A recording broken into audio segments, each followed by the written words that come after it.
What's going on, everybody? Lawrence from Financial Thing here. I went live about 30 seconds early, so I'll give you an extra 30 seconds in the stream. If you could do me a favor, please hit that thumbs up. And welcome, glad you are all here.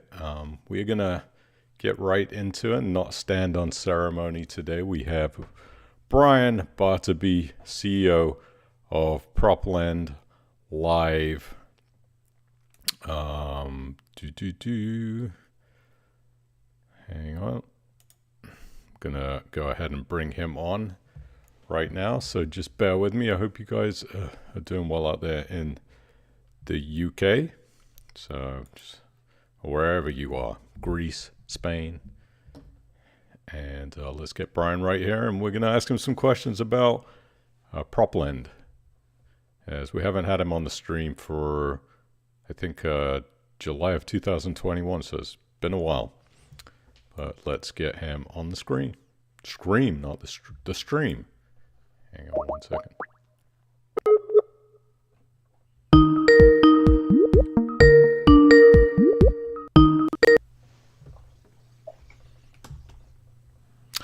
And there he is, the man himself, the myth, the legend, Brian Bartaby, of course, from Proplend. How are you today, Brian? This evening. All good. Thank you very much for having me back. I don't know if I go as far as the myth and the legend, but I'll take the compliment. Thank you very much. Well, I say that to everybody, so it's a nice way to introduce people. You've let me down now. Everybody is legendary in their own right in some kind of way. I mean, we defied odds to be here, right? What are the odds of the birth of something like 400 trillion to 1 to be here? So everybody is a legend. That's the way I see it. But anyway, let's talk about Proplend. The last time, Brian, that you were here was July, I believe, 2021. So it's been a year and a half.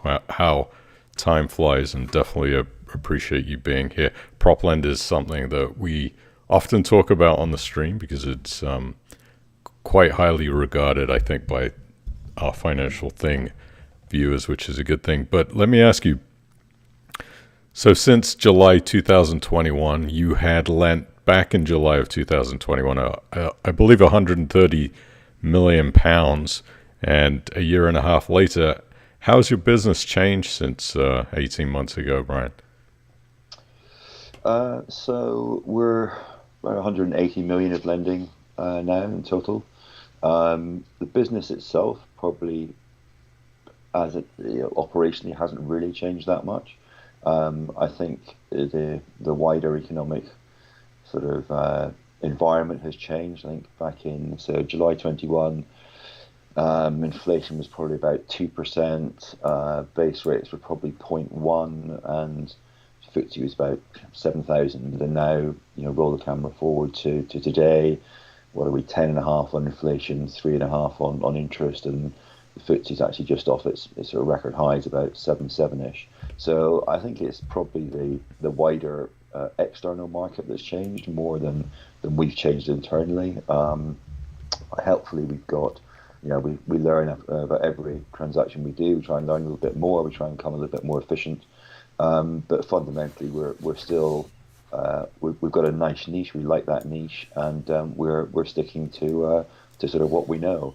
And our lenders are great, and they've been very supportive of us, and carried on continuing to fund loans we bring them to the platform. So so I think there's not really been too much sort of change in the underlying business. It's just been sort of reacting to what's been going on around us.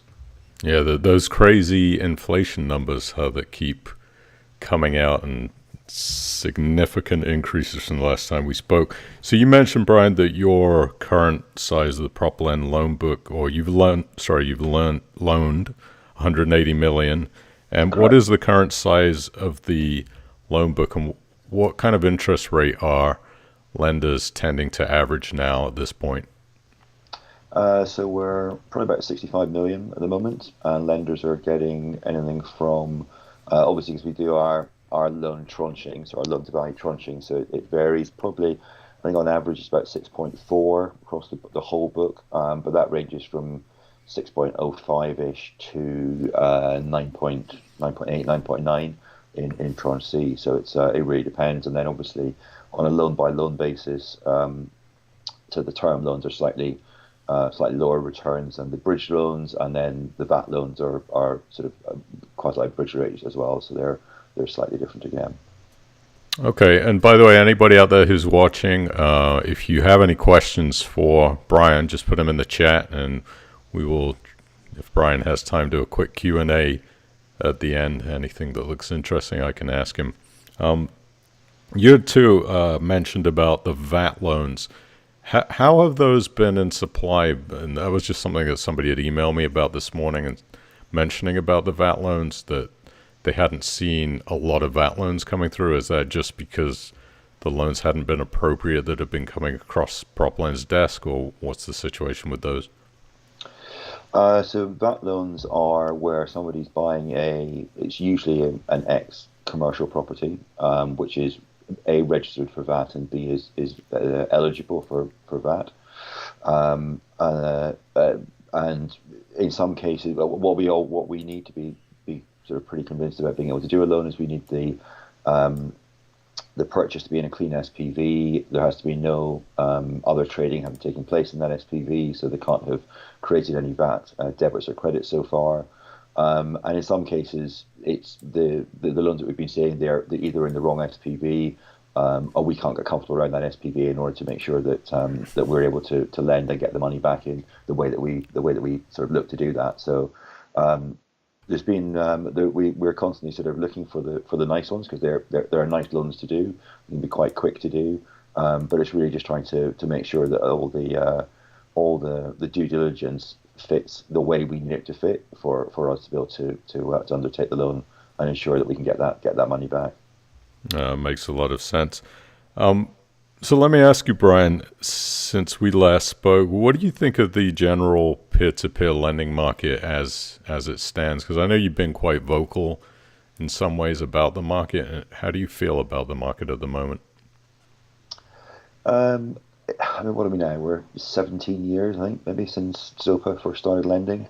And, in that period, we have seen 2007, 2009 financial crisis. We've seen Brexit. We've seen COVID. We've seen what's going on now in inflation and interest rates, and there still seems to be good opportunity out there for investors to try and earn sort of good and attractive rates of risk-adjusted return. I think it's a shame that we've seen sort of platforms leave the peer-to-peer inverted commas side of the market. Either sort of, obviously Zopa has gone off and went down the sort of banking route. During COVID, I think, was probably the turning point for Funding Circle, when they became more institutional and doing CBILS and CBILS lending. And then more recently, and probably the one that's everyone's sort of still talking about at the moment, is obviously Assets taking the decision to move out, and they'd gone quite heavily into the CBILS as well, but stopped doing retail lending. And I think, actually, who was the other one? Did Archover stop recently? Mm-hmm. I think they stopped this. And I think the sort of the general reasoning that seems to be coming out with their sort of releases are the fact that it's becoming too expensive to run a retail side of business. Regulations getting more and more tricky, and more and more time has to be spent on managing that. And it's maybe just not working out for some people. I can't really comment on how other companies are running their business, but it's a shame that people are moving out. But we started with retail. We like retail. As far as I was concerned, although peer-to-peer was this new asset class, as far as I was concerned, on the commercial property side, commercial or real estate debt loan syndication is a very, very old institutional asset class. And what we did was we took that institutional asset class and brought it and made it available to individual lenders. So it's we're very much still individual lenders are our bread and butter, and we're going to be we have no plans to stop doing any retail lending. But I think in December or November, we said that we would never say no to some institutional money, but it has to be something that sits comfortably with our retail base, and maybe allows us to offer a product that we can't fund at the moment. So it's sort of more specific around creating a new product rather than trying to sort of throw everyone in together. And quite often, institutional money and retail money doesn't play nicely together. So sometimes it's easier to have them sort of to have institutional money, have it sort of for a specific product or a specific type of transaction. And so, do you see, Brian, that the peer-to-peer lending space is going to continue to contract, where maybe these bigger companies that have these high overheads, maybe they don't want to deal with the retail side, will continue to exit the market, and then there becomes this niche sort of realm of peer-to-peer lenders who are just serving retail? And do you think there's going to be any new players in this space? We don't really see a lot of people coming into the space, but we've seen people leaving the space. I definitely wouldn't want to be trying to set up a platform today from scratch. I think that's quite a big ask. Obviously, we were very lucky when we started. Well, there was no regulation when we started, so we sort of had to work our way through regulation. With, I think, at the very beginning, you went and got a consumer credit license, which took half an hour of filling in a form online and paying a couple £100 or something, and that was the initial stage. Get your consumer credit license, and then you were sort of grandfathered in, and then we went through that. There was sort of waves of authorization that were taking place, and I think authorization must have taken them probably 2 years to go through the whole process, as it was being A, written, and then B, platforms were going through it. But obviously, because you were up and running, you were actually able to you're running, obviously, parallel. You run the platform and you're going through the authorization process. I think now, from what I understand, you've actually almost got to build your platform and sort of sit there waiting and show the FCA what you're actually doing and how it's going to work, and then to sort of sit there while they sort of make their mind up on whether that's to authorize you or not. And that's a very expensive way of doing it, because there's no income during that time period. You're spending a huge capital outlay, and then you've got you're sort of sitting there just doing nothing until you get that authorization through. So I think that's probably part of the reason we haven't seen any new platforms coming to the peer-to-peer sector recently. I can't think of any that I've seen in the past year, and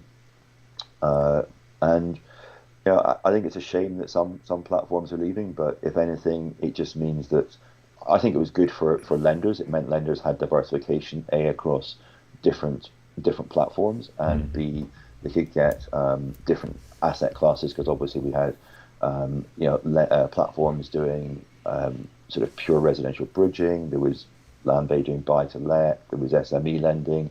There was consumer lending. There was there was probably 30 platforms out there, I think, anyone, when at the sort of height of the market. So it gave people diversification across, or lenders diversification across both platforms and across the underlying asset types. And I think that's not so great, the fact that that's now contracting, and lenders aren't able to get that diversification that they used to be able to get.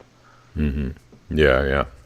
I would agree. And I can only think of, I think maybe one platform that is going to be coming out with, well, they're technically in beta right now, which I think is Proplend, which is a consumer credit peer-to-peer lending company. Yeah, but it's very rare that we see anybody new entering the market. And it feels like almost the FCA is kind of constricting on purpose, making it so difficult, the entry point so difficult. So, which is kind of a shame. But let me ask you, so we're talking about... It's a shame, but it's also, I don't think we should be scared of regulation. I think regulation is a good thing. Yeah. It's just got to be done correctly. And I think we've definitely seen the FCA take more of a hands-on approach than they have historically, which is good. It's a good thing. We're in regular communication with them, and it's I think I think definitely the horse bolted a little bit, and now they're catching up, and I think it's good, and it just means we can go and talk to people that we'd probably never be able to go and talk to, or would never listen to us if we couldn't sit down and say, look, we have been authorized by the FCA, and it's something that took time to do, and to and also getting that was then also the precursor to allowing us to become an ISA manager, and ISA is very important for the business as well. So it's regulation is good, but and I think it's something the industry needed. Yeah, and ultimately FCA is there to protect consumers, which I think we need to have. It's unfortunate it just takes so long in some cases to go through that process, but I think that's just part of any financial sector is like that. And as far as a company, they have to be very well funded to be able to go through that startup time to be able to get onto market. So that is one of the challenges I hear about. So you had mentioned that Proplend, as far as you would be open to receiving institutional money in certain cases, but can you just clarify that your stance towards retail is going to be to continue to serve the retail side, which is kind of where your bread and butter has come from? Yeah, absolutely. It's they Proplend wouldn't be anything without our retail investor base. So I think we owe it to them to continue to serve them.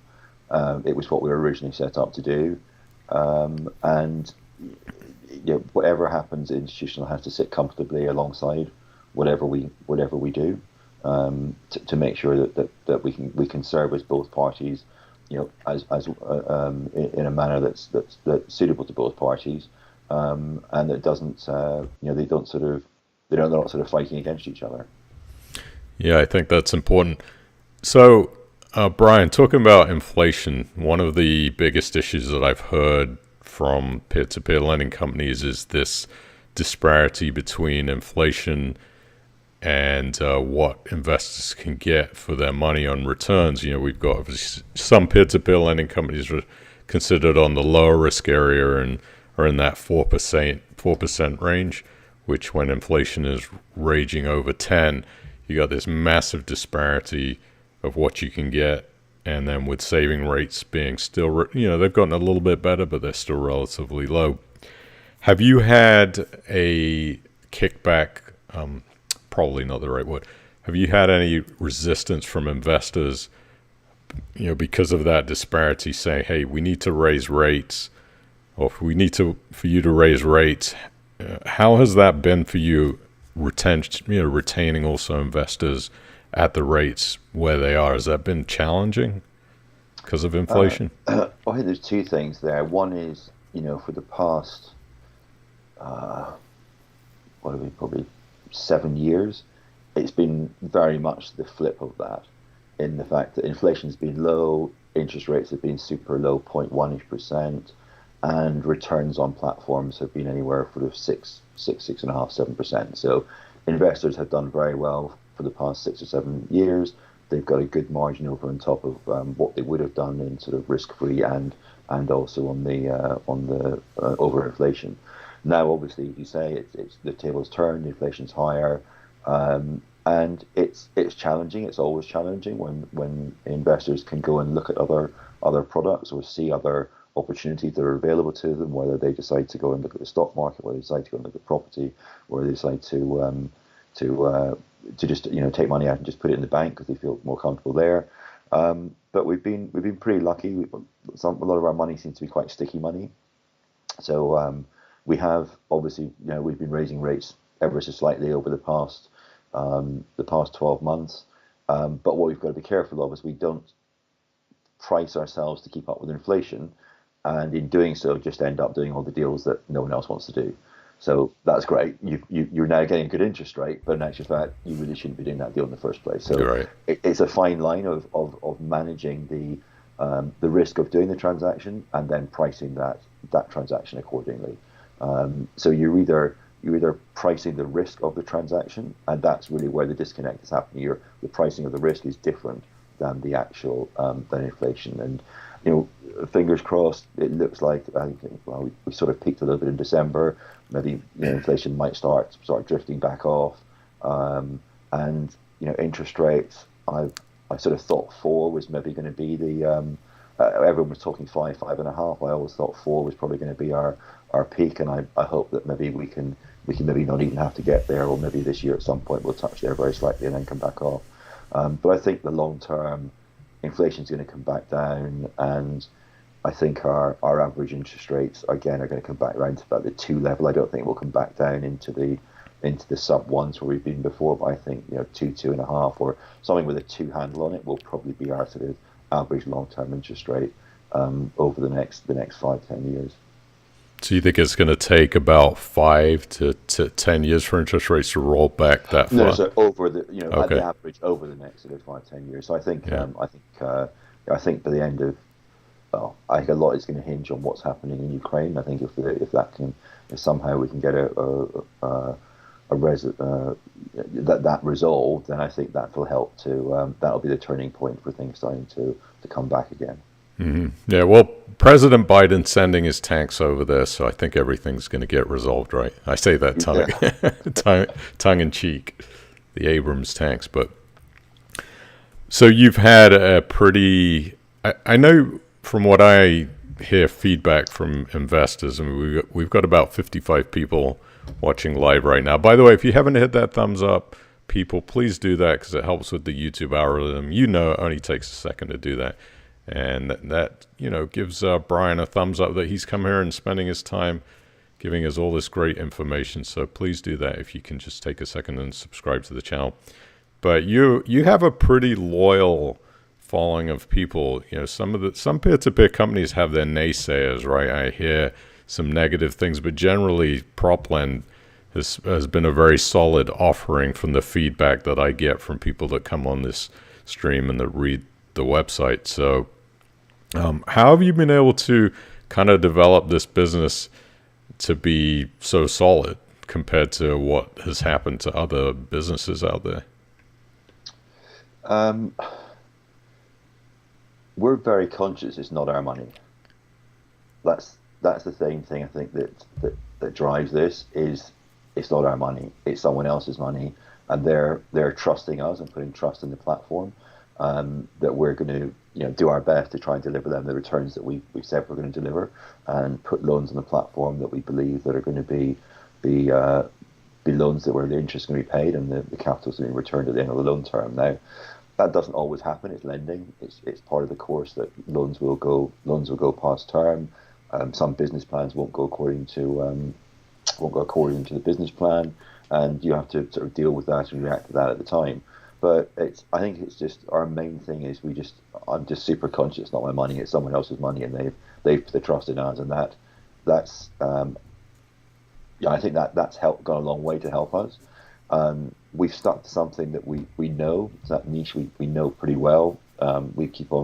People say, why don't you go into doing property development? Why don't you go into do buy to let? Why don't you go into doing SME lending? And it's just not where our skill set lies. So it's trying to stick where our skill set lies. And we're a small, nimble company. There's only 9 of us, so we're not pushing a high overhead that we're having to put loans on the platform to cover that overhead. We're trying to build a business that's profitable, which last year we were, and that's really that's what you're trying to do, rather than I think if you look at what's happening, a lot of tech companies at the moment, they get loaded up with equity, they go and spend that equity, they overstaff, they overcommit, they overdo everything, and then there's a lot of layoffs happening, that's not really the way I want to do it. I think we run a tight ship, and we're conscious that it's our investors' money and not ours.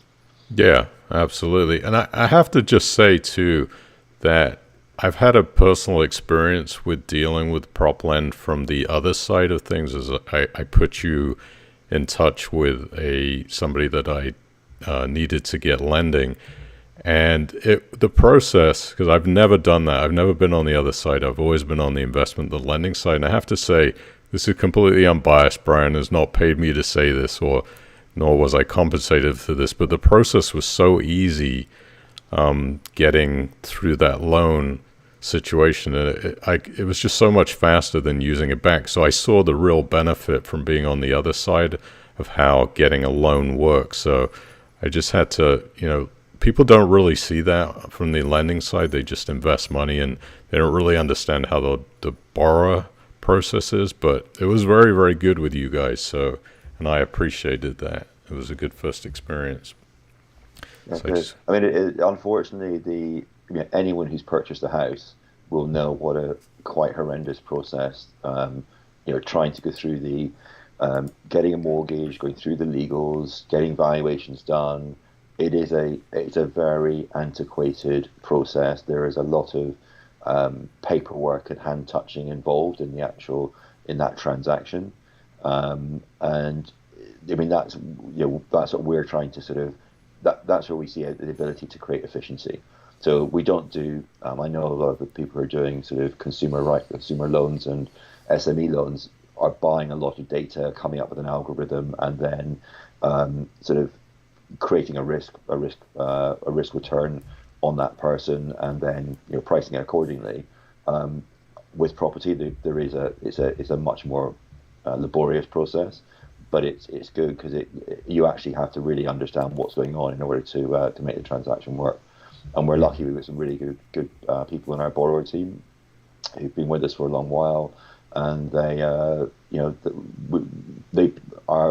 we have some stuff that comes from brokers, with some stuff that comes direct from the borrowers themselves, and they know exactly what we want. I mean, the type of loans we like, and how we think about property transactions as well. Mm-hmm. Absolutely. So, Brian, going back to the current peer-to-peer lending space, I always ask people this who come on the stream. Are there any companies out there that you see doing a good job aside of Proplend? Obviously, I know you would say Proplend. Do you see other peer-to-peer companies that you like in this space that you care to say, hey, these guys are doing a good job?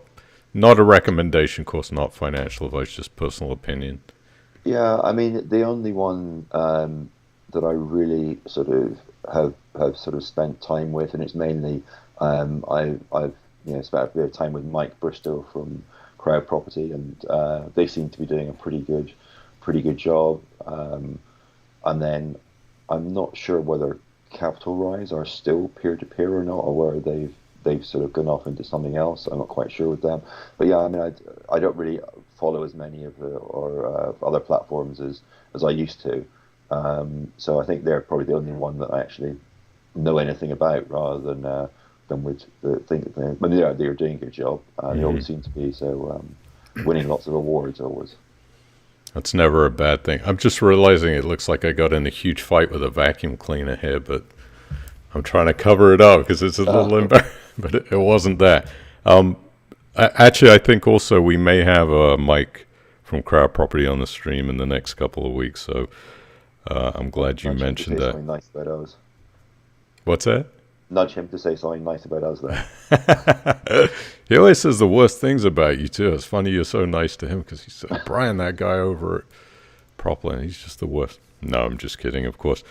I read a quote from you a few weeks ago, maybe it was a few months ago, that you were very outspoken on the dangers of tranche lending through peer-to-peer lending. And you had mentioned that what happens if you have a multiple tranche loan and the previous or the future tranches don't get financed? What then happens to the borrower and some of the issues that come along with that?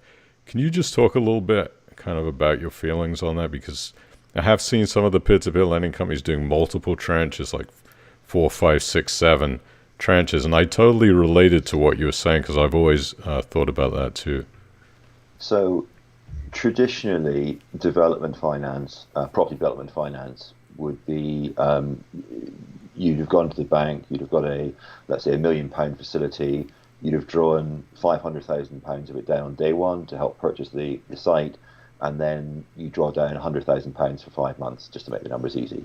And that's drawn down on the back of QS certificates, which say some QS turns up at site and says, "Yeah, you've dug the footings, and you've got some bricks on site, and you've got some bathtubs, and you've got some cookers, blah blah blah." And if they think £100,000 has been spent, that money gets then released to the borrower, who then can pay for the work done in arrears. But on day one, the borrower knows he's going to get that money. And what used to happen is you used to have an interest rate, which was on the money you drew down, and then you'd have a non-utilization fee on the money you hadn't drawn down, which meant that it was there, but you hadn't actually drawn it down yet. But you knew you had the funds, assuming you kept a budget and assuming you get to timing. You would have the funds to complete the transaction, and then have a building or buildings that were called practical completion, which meant you could then sell them. And what so peer-to-peer lending, on paper, is an incredibly efficient way of funding those transactions, because rather than paying an utilization fee, you only go and fund that 100,000 when you need it. So on paper, it's a very efficient way of doing it.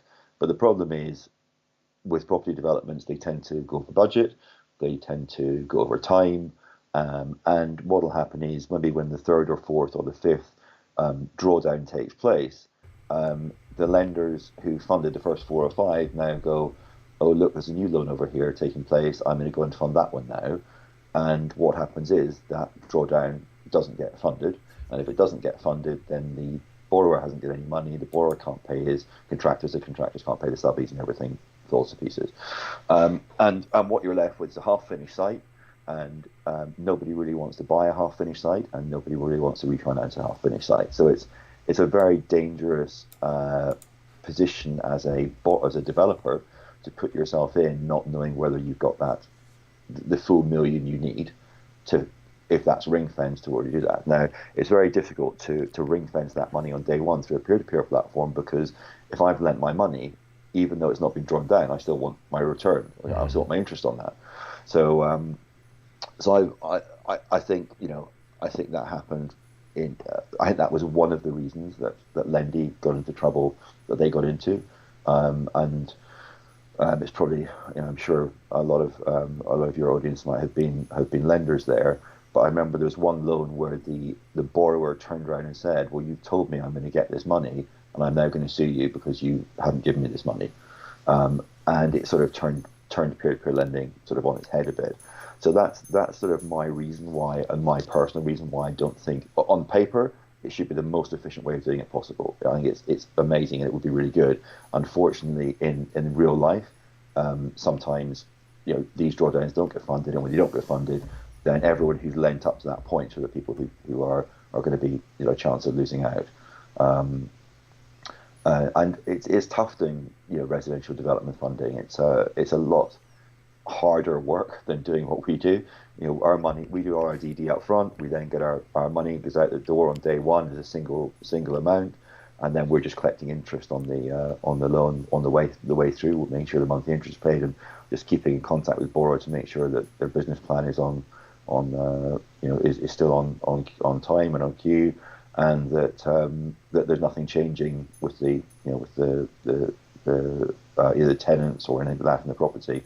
But we're not actually doing the development side of it, which is a lot harder to do and to keep on top of. Okay, so speaking of the development, the FCA has been fishing around with this idea that property development peer-to-peer lending will be something that they take a look at and possibly even say, no, you can't do that anymore. What do you think about that? I think at the time they were trying to align it to mini bonds, which they'd obviously they'd stopped companies allowing to produce mini bonds. I think it was back in 2021 when it was they initially talked about doing this, and then there was obviously a big pushback from the industry because most of the platforms who were doing property, apart from ourselves and Landbay, were involved in the development side of it, so they pushed back fairly heavily from the industry, but and it got sort of shelved when that regulation came out in beginning of 2022, February 22, I think the last regulation came out in, and I've heard it sort of being that they might revisit that issue again. I'm less concerned about it because it's nothing that we get involved with. But again, if it does happen, I think it would. I think that would definitely clear out, quite a few more platforms because they're really just doing 100% development finance. I think that would be difficult for them, and they'd either have to change their business model in order to remain compliant within what the FCA do. Hmm. Yeah, it would certainly contract the industry, wouldn't it, in general, if the FCA did come down and ban development funding. I mean, that would take out the majority of the peer-to-peer companies that I know of. Well, I mean, yeah. the one thing about peer-to-peer companies is they've been started by someone who's fairly inventive. So, you know, they'll generally find a way around or try and find some other way of doing it. Whether it might not be as a peer-to-peer, it might be as something a different way of doing it. But yeah, I mean, it'd be a shame if they do it. I think what's happening now with the latest regulations that have come in at the back end of last year and the beginning of next month. We're trying to put a lot more risk warnings in front of lenders. The appropriateness tests, which I know a lot of lenders really don't like, but they're part of the onboarding process now that we've all got to go through. I think there's a much better education for lenders to understand. Okay, it's not just peer-to-peer lending. You've actually got to understand: are you doing SME lending? Are you doing consumer lending? Property doesn't fall under the same banner. It's you've got the buy-to-let, you've got development funding, you've got the commercial funding that we do. And even within those subsections, there is a different level of risk for different subsections, and I think platforms are getting much better at educating the lenders on those. Yeah, absolutely. And yeah, again, if you're enjoying the stream, please hit that thumbs up. We're going to do a quick Q&A session at the end, so hang out. And some of your questions that have been asked in the chat, I will ask Brian to answer those if he can. A couple of other things. So you had mentioned Proplend has become profitable. What's the situation with the profitability of the business? Has it been able to grow, or what's going on with that? It's a combination of growth and of carefully managing costs. I'm Scottish, so I don't really like spending money. So we keep a fairly tight grip on the purse strings. And I say we're a small team, and we can what we do with a team of our size. I know some other companies platforms are doing with 20 type people. So it's just we do want to grow. We've got plans to keep on growing, but it's not growth at all cost, or growth at any cost. Sorry. Okay. And do you have any plans with Proplend as far as the products that you're offering to lenders? Is it going to continue to be what it is now, or do you have any other new products or anything you wanted to mention that people could look forward to? So we're sticking within the niche that we know. We are probably in the next week going to release so we've got an auto lend product. We're going to have the sort of next iteration of that. So this is a sort of spoiler alert. We haven't sort of publicized this yet to anyone. And hopefully it's going to be something that it meets with the feedback that we've had from our lender base. So it's hopefully we're going to get that out there next week, and then and that'll hopefully be the next sort of iteration we've done on that.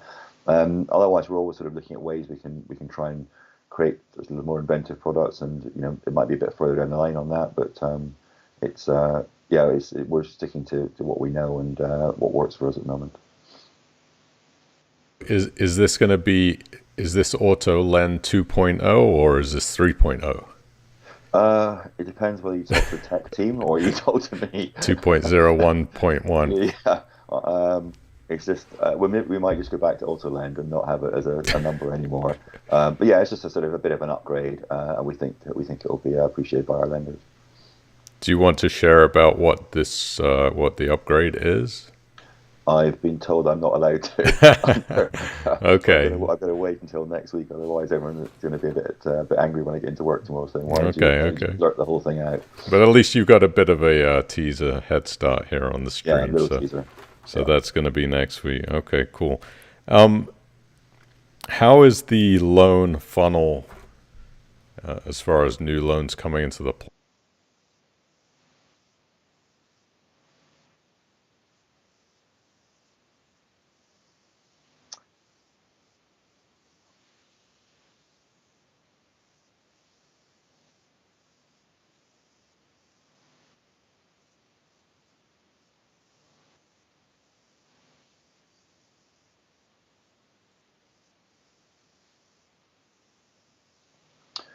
So there's we're getting applications in every day, and trying to sort of grow that side of the business, and that's we know that we're it's always trying to match that side of the business with lenders' appetite. So that's the important bit, and that's the always the difficult bit in a sort of two-sided marketplace. So there's a pipeline, growing pipeline, which is good, and we've also our secondary market has been incredibly active again over the past excuse me, the past year, and again starting this year. We're very surprised, and we see that for whatever reason, where someone looking to sell out of some of their loan parts before the maturity of the loan, and we're incredibly lucky that they get that liquidity pretty quickly. So there's been a lot of transactions have taken place. So I think our secondary market had a good year for that last year. Okay. I think my sound might have cut off for a second. So I had just asked him about the new loan pipeline, how the loan pipeline was looking for 2023. So that's what Brian was answering. Do you want to take just a couple of questions here? Would that be okay from people who are Yeah, watching yeah, live? absolutely. Okay. Let's see what we got. We got Norman P says this is more of a compliment, but he says long time happy investor in Proplend. So that's good. That's a little thumbs up for you. Thank you. Let's see here. Norman P, also who's an investor, said, "Are you happy lending on small shops that are considered to be higher risk?" So I think it's so there isn't retail. I think has had a bit of a bad rep over the past uh, 12, 24 months. And I think it really comes down to where is it located, what's who and what are the tenants, why are they in that property. So there's good retail and there's bad retail, and you've got to sort of work out whether is this retail a good one or is it not a good one. And obviously, given sort of planning law changes, there's opportunities for for investors to the property investors to actually something was to a small shop was to close down. It was in a suitable area that you can sort of get permission for residential much easier now than you used to be able to. So and even shopping centres which were wildly written off. There's some massive write-downs on big shopping centres all over the country, and they're bouncing back now because there's been a huge investor demand to go back into shopping centres and create a more not just a pure shopping centre, but to get a much more mixed-use sort of destination development rather than just the pure shopping centre bit. Mm-hmm. Yeah, it's funny you mentioned that because when I was in Poole over Christmas, I went down to our big shopping center, and I remember as times I've been in there, it seemed very quiet. But when I went last time, there seemed to be more people in there, less vacancies. So maybe some kind of resurgence, which I was surprised about because everybody saying retail is dead and whatnot. But maybe the opposite is happening. We're very lucky. We're based in our offices are in Richmond, Mm-hmm. and we keep a sort of it's got a fairly extensive shopping. There's no sort of shopping arcade there, but it's a lot of sort of a high street type environment, and it's just very interesting to see what goes on there. And if something does go out of business, then how quickly that's getting refilled. What type of places are closing down. So we walk the streets quite a lot just to see what's going on. and then reflect that back into when we sit at credit talking about things, and discussing whether a loan's a good loan or not, whether we should be putting it on. We try and bring real world back into what we do. Yeah. Okay, Dave Dawson has said, what sort of default rates are Proplend experiencing? Somebody had mentioned the statistics on the website were, I think, December of 2021, but I don't know if that's true. But yeah, how have the defaults been?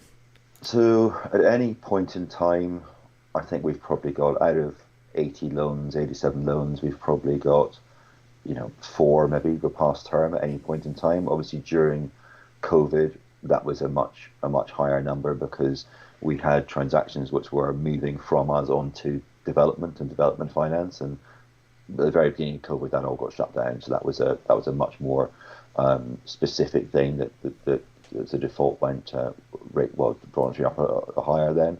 I think we've got about 3 loans maybe past term at the moment, and it's something that happens.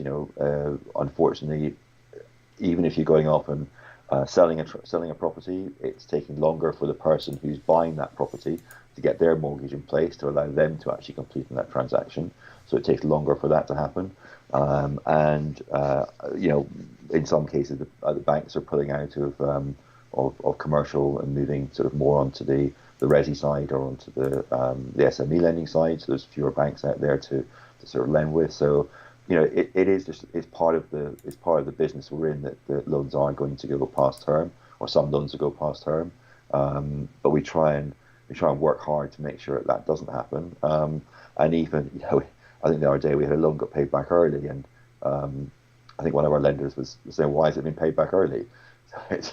Sometimes you can't win whether a loan gets paid back early or a loan gets paid back late. It's sort of kind of annoying people both times. But Yeah, it's it is something that does happen, and it is part of the business that we're in. yeah. I would definitely like money to be paid back early than not to be paid back at all. So Yeah. just my personal preference. But let's see here. Peter Jennings has, I don't know if I quite understand this, but maybe you'll understand it. How do you allocate lender funds to loans as have been rejected for lending, hence cash drag? Does that make any sense to you? How do you allocate? I think he's talking about how do you, when money comes into the platform, is there some kind of priority on how it works? So, the way that so someone's either going to turn auto lend on, and if auto lend gets turned on, then it's called always on now. So always on runs first, but just in tranche A, and if there is more funds in always on than the size of the loan, then what might happen is the loan might get filled without everybody getting a part of it, or it might fill part of the loan. We put caps on the loan to try and make sure we get as many different lenders into each loan as possible. So that debate obviously depends on the size of the loan. So if it's a small loan, it might have a £1,000 cap, which is our minimum amount. If it's a larger loan, if it's £2 million loan, it might have a £10,000 cap in it. So it really just depends on the size of the loan. And always on for tranche A does have priority. And then self-select, or for lenders who want to pick and choose which loans they go into. So they put their bids in for the loans they want to go into, and again, once all those have been accepted, then there's an algorithm that runs, and it runs through the lenders in order. And if the loan's only in a small amount, then if there's more bids than the loan size, then it will just run through to the some lenders will get some of it, and some lenders won't, because it's just if you've got a £100,000 loan and you've got 500 lenders all trying to get into it, you're not going to be able to get them all in, because you can only get 100 lenders in. Yeah, that makes sense. So on the manual side, is it kind of first come, first served? No, it runs through it's a queuing system, and it runs through a queuing system. So if you miss out on the first loan, on the next loan, then you'll be closer to the front of the queue for the next loan that comes through. Oh, okay, so that tries to be some kind of a quality system. Then it sounds like because that's a difficult Yeah, part, isn't it? yeah. So it's not really it's not a so if you've put in saying I want £5,000 and I've put in saying I want £1,000, what it does, it takes 1,000 from me and 1,000 from you and 1,000 from everyone else, and then it drops me out the queue and it goes back to you because you've got 4,000 left. So Mm. it's not saying, right, you get your 4,000 done and then, or 5,000 done, and then the next person comes in. So again, we're trying to do it in a way that's fair for all lenders. But unfortunately, if there's only £100,000 in any particular tranche, we can only get 100 lenders into it if it's £1,000 cap. You Hmm. can't, and we don't want to start going down and making it a smaller amount. For minimum loans. So I think we've stuck at 1,000 and we're very comfortable at that level. Okay. Me Too said, "What is the rate of new loan originations currently and in the pipeline?" I don't know if he's asking for the lender rate or the borrower rate. Maybe you can elaborate. Are the rates kind of Um, as is at the moment, or have they changed at all? so they're sort of nudging higher on new loans that we're going through the pipeline at the moment. But again, it really depends on the tranche that they're looking at, which are they in the low A, B, or C for the higher rates. Obviously, given where we are in the property cycle, we probably haven't been doing as much. We haven't been going to such high loan to values. So the tranche C of any loan is, if there is one, is a much smaller amount. So it's and there's fewer of them actually out there. So for lenders who are just looking at the B's and C's, it's more difficult for them to get into loans because they are generally being a bit smaller. Yeah. But rates are sort of, we're trying to keep in line with the market, and we sort of look at what our competitors are pricing at, as well as how we run our own risk models and risk pricing models. Yeah, and somebody had also asked what the loan to value is right now, and I'm looking on your statistics on the website from January 2023. It's a 60.05%, which I think is a very fair loan to value. And kind of as a follow up question, Patty, So Jeff. actually, our active loan book at the moment is probably about 52-53% loan to value. Okay, so that's the average over Yeah, the across total the loan book. So you're saying it's about yeah. 50, the active? Yeah, so we've done, I mean, recently we have done quite a few very low, sort of 18-25% loan to value loans. Hmm. And they've been on the sort of larger side. So that's sort of brought our overall loan book average down. Oh, okay. That's good to know. So Jeff in France, Patty, aka Patty, has asked, prior to the loans being granted, is it chartered surveyors that are valuing the property? Do you get the valuations completed yourself, or is it being provided from the borrower? No, no. So prior to a loan going into funding, the process is there would be an inquiry made, and we'd run it through our proprietary risk risk matrix and pricing matrix. We put terms out to the borrower. The borrower would accept those terms. Then we would instruct a valuation from a RICS qualified valuer, and instruct legals, and then we go through two sort of credit stages. Our first is sort of a heads up citing paper where the bare bones of the deal are circulated, and we discuss it internally, point out any things that we think we should be looking at specifically about this deal, and then once that's done, then we're sort of into that full due diligence stage where it's, I'm saying, we're instructing valuations from valuers, from third-party valuers, we're instructing legals, report on titles, and further due diligence is done on the borrower, on the property, on the tenants, and when that valuation then comes in, that sort of completes the document that the lenders get to see, which is our what we call a full loan request, which is they're able to read before they make a decision to lend. And they also get to see the valuation as well, which is put up on the website as well, so they have full access to that. And then the report on title is the last thing that comes through, and then that's out at the last minute. So hopefully we give. It's very interesting. Some of our lenders are read every single line of every single thing we put up there and come up with some some very interesting questions and very probing questions, which is good. And it's good that we always say we've got a credit committee of, we think we've got a credit committee of three. We don't. We've got a credit committee of thousands, because our credit committee are our lenders, and they make the decision whether they're making, it's their money, they're making the decision whether to lend or not. So they're actually part of that credit committee, where they sort of understand it or not. Yeah, yeah.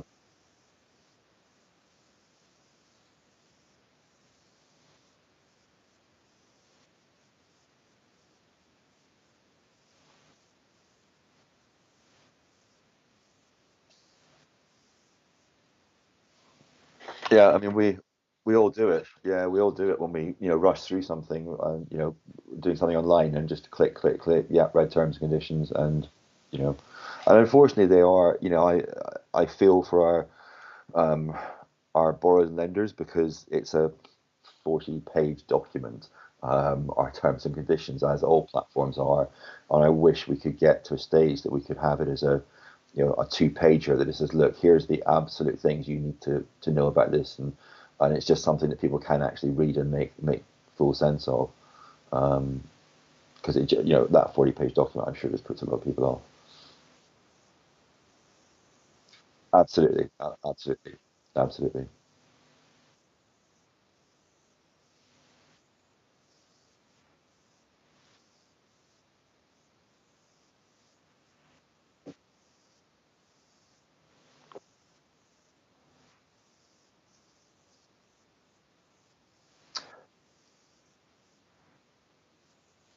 That's correct. Yeah, the outcome statement has to be up within, um, I can't remember, it's 2 or 4 months before the end of the year. So once the end of the year has gone past, you have 2 or 4 months to put your outcome statement up. And I know that it was being worked on this week, because someone asked me, Matt, our COO, was asking me a question about it. So hopefully that'll be up within the next 1 or 2 weeks. Okay. So you may get it relatively soon. See if there's any other questions. Let's end with this one, because we've been going almost an hour. I definitely appreciate your time. I don't want to take too much up, and it's been a very informative conversation, Brian. I always enjoy having you on. So let's end with this one. Annabelle Nyron, who is in.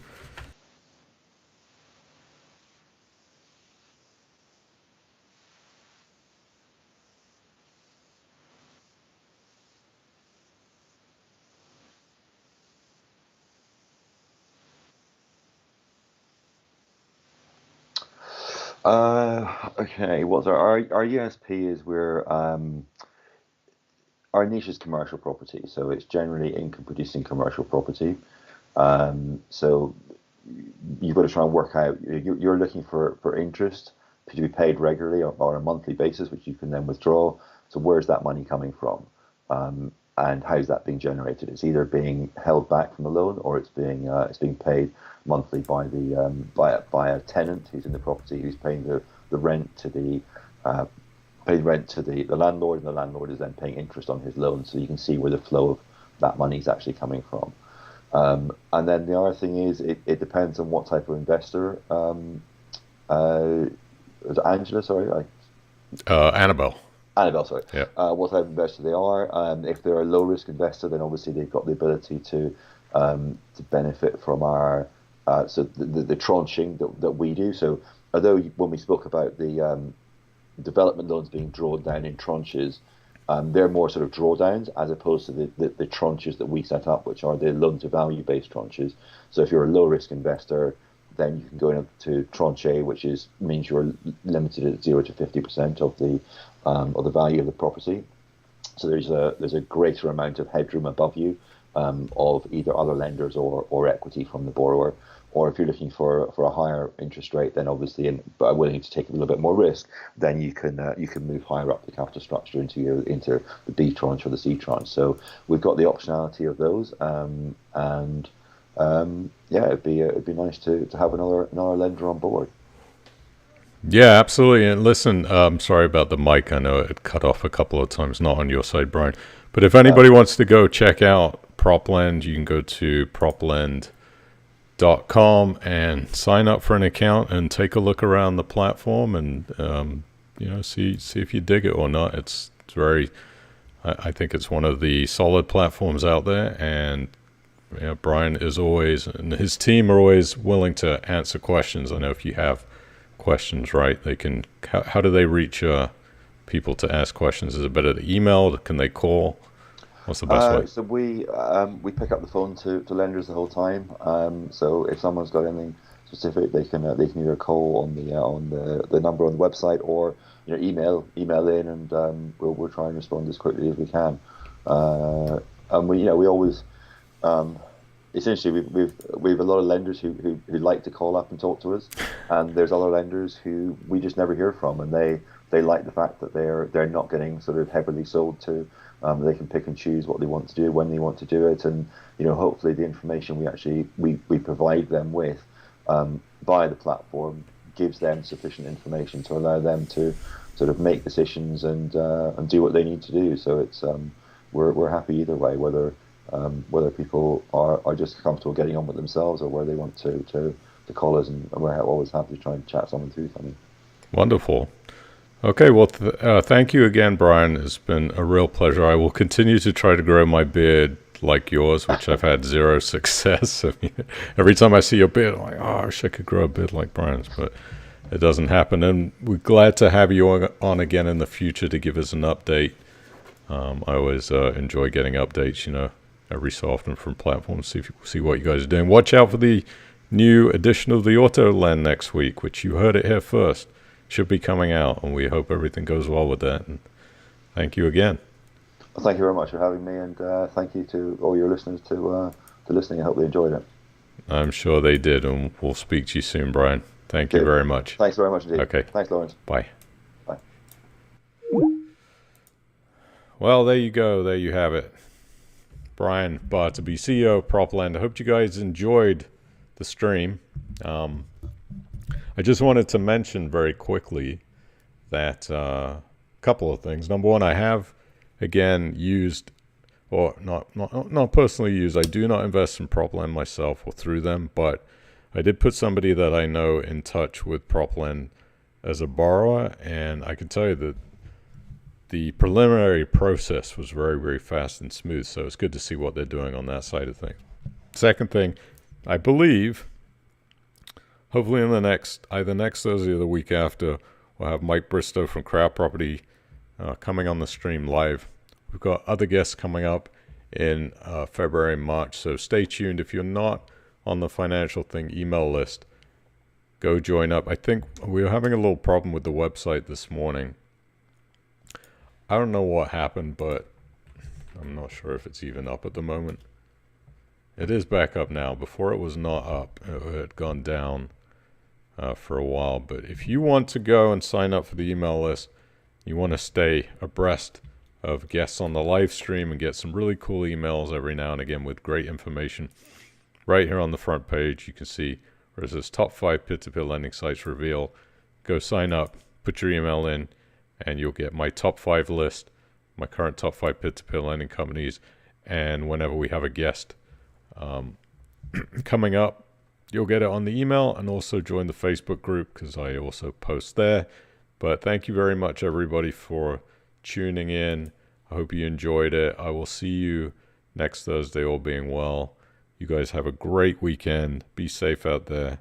Speak to you soon. Bye. Take care.